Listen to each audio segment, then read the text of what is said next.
Five year plan start हुआ है 1974 to 1978। इस टाइम पीरियड पे हमारी कंट्री ने ओपिनियंस किए बहुत सारे पॉलिटिकल इश्यूज। उसमें से फर्स्ट क्या है, प्राइम मिनिस्टर का चेंज होना। सो इन 1947 हमारी कंट्री को इंडिपेंडेंस मिली। उस टाइम पे हमारी फर्स्ट प्राइम मिनिस्टर थे जो हमारी कंट्री के वे थे जवाहरलाल नेहरू। सो इनकी डेथ के बाद हमारी पूरी कंट्री बिल्कुल शॉक में आ गई, क्या इन्हीं की तरह कोई और संभाल पाएगा। सो इनके बाद जो हमारे सेकंड प्राइम मिनिस्टर थे वो है लाल बहादुर शास्त्री।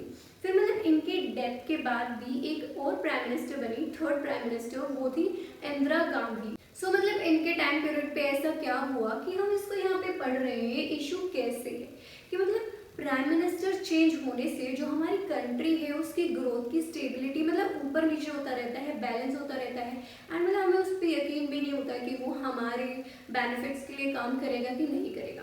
बट जो इंदिरा गांधी है जो 1974 में प्राइम मिनिस्टर बनी, इसीलिए हम इसको फिफ्थ फाइव ईयर प्लान में पढ़ रहे हैं। इसने मतलब दोनों काम किए, अच्छे काम भी किए, पॉवर्टी को हटाने के लिए बहुत सारी स्कीम्स भी लाई गई, जैसे इन्होंने 10 पॉइंट प्रोग्राम बनाए गए एंड साथ साथ में कुछ ऐसे भी काम किए गए जिससे मतलब पूरे सिटीजन्स का इनके ऊपर से भरोसा उठ गया।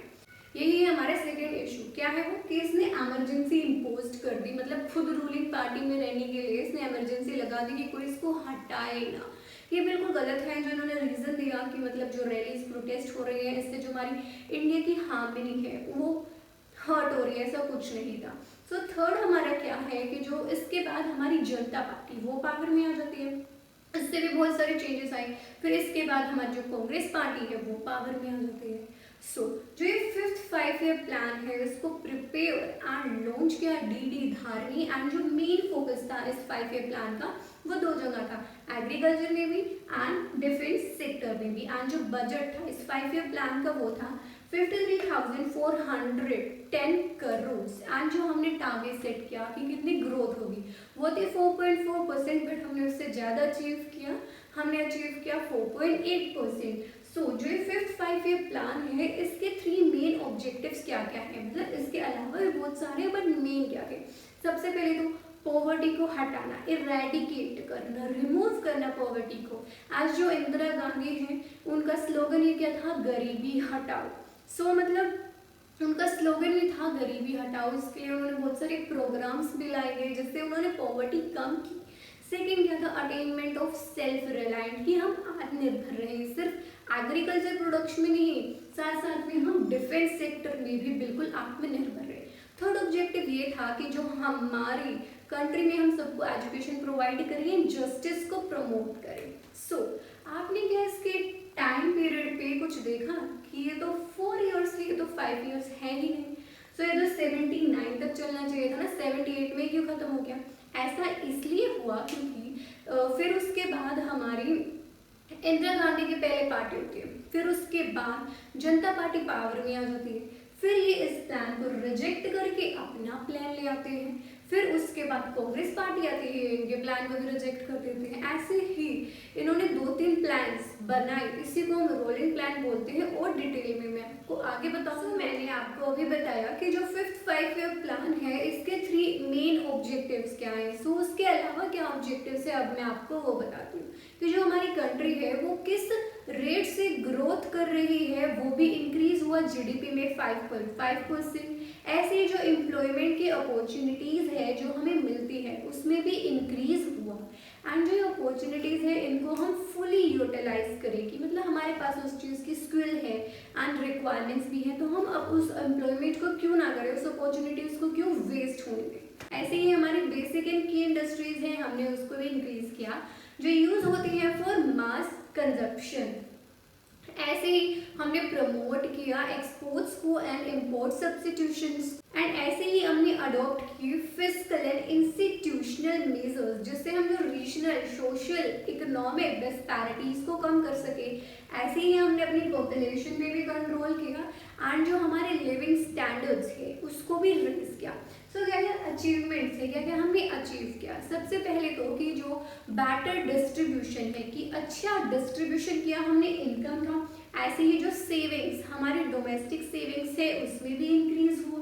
एंड जो हमारी एग्रीकल्चर प्रोडक्शन है, जो हमने टारगेट सेट किया था 3.3%, वो भी इंक्रीज हो गया 4.58%। ऐसे ही जो हमारी ग्रोस इरिगेटेड एरिया है वो भी इंक्रीज हुआ 48.41 मिलियन हेक्टेयर। ऐसे ही हमने बहुत सारी स्कीम्स भी लाई, जैसे 20 point programmes and minimum needs. इनमें हमने क्या किया कि मतलब जैसे एजुकेशन है, लिटरेसी है, हमारी मतलब लिविंग स्टैंडर्ड्स हैं, इनको हमने इंक्रीज किया, ठीक है, मतलब इन पे ज़्यादा फोकस किया। जैसे सस्टेनेबल डेवलपमेंट होती है कि हम हमारे जो रिसोर्सेज है फ्यूचर जनरेशन के लिए सेव करके रखते हैं, ऐसे ही मतलब जो स्कीम्स है कि मतलब सबको मिले, सबको इससे बेनिफिट मिले, बट मतलब हम फ्यूचर जनरेशन की नीड ना ले, तो मतलब इसका मेन ऑब्जेक्टिव सस्टेनेबल डेवलपमेंट से बिल्कुल सेम है।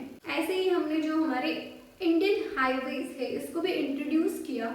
इसमें हमने क्या किया, जो रोड्स है उनको हमने और वाइडन मतलब चौड़ा बनाना शुरू कर दिया, जिससे क्या है ट्रैफिक होने के कारण मतलब बहुत लेट हो जाता था, तो इससे जो हमारी टूरिज्म है वो भी फास्ट हो गई। एंड हमने हमारी इन्फ्लेशन पे भी कंट्रोल किया, एंड हमने इतने सारी स्कीम्स बनाई, इंदिरा गांधी ने बहुत सारा कुछ किया पॉवर्टी को कम करने के लिए।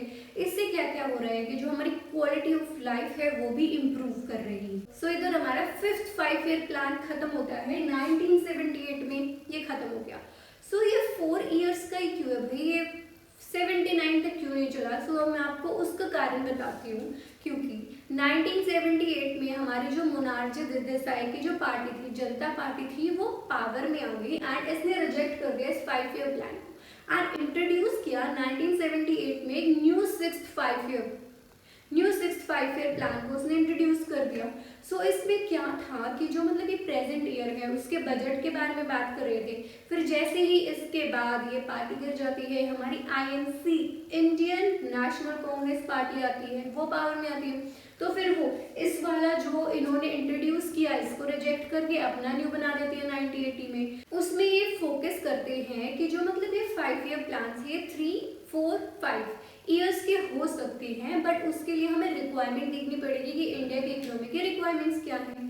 सो जो ये रोलिंग प्लान है ये सही है कि गलत है? मतलब कोई भी चीज़ हुई उसके दोनों ही साइड्स होते हैं, तो इसके कुछ एडवांटेज से भी हैं कि जैसे हमने रोलिंग प्लान्स लाए उससे फ्लेक्सिबल रहा हमारी इकोनॉमी एंड उससे हम एबल रहे कि हम ओवरकम कर सके रिजिडिटी को। एंड इससे फिर क्या हुआ कि मतलब इतनी बार टारगेट होंगे तो मतलब थोड़ा सा हो जाएगा कि हम इसको अचीव कर सकते हैं। एडवांटेज यही है कि मतलब इतनी बार हम टारगेट्स को अमेंड कर रहे हैं, तो टारगेट्स कम होने के कारण मतलब हम अपनी इकोनॉमिक स्टेट को देख के टारगेट्स कम कर रहे हैं ना, तो उससे हम अचीव भी कर सकते हैं। बस इसमें डिसएडवांटेज भी यही है कि जो हमारी कंट्री इतनी बार हम उसको रिवाइज करेंगे भाई, उस प्लान को, उस टारगेट को हम फॉलो कैसे करेंगे, उसको वहां तक लेके कैसे जाएंगे। इससे क्या हुआ कि जो हमारा पूरा प्लान है बहुत कॉम्प्लेक्स प्लान बन जाते हैं, जो हमारी कंट्री की स्टेबिलिटी है उसमें कमी ला रहा था। So here I and my video, and if you like my video please like, share and subscribe. Hope you all had a good day.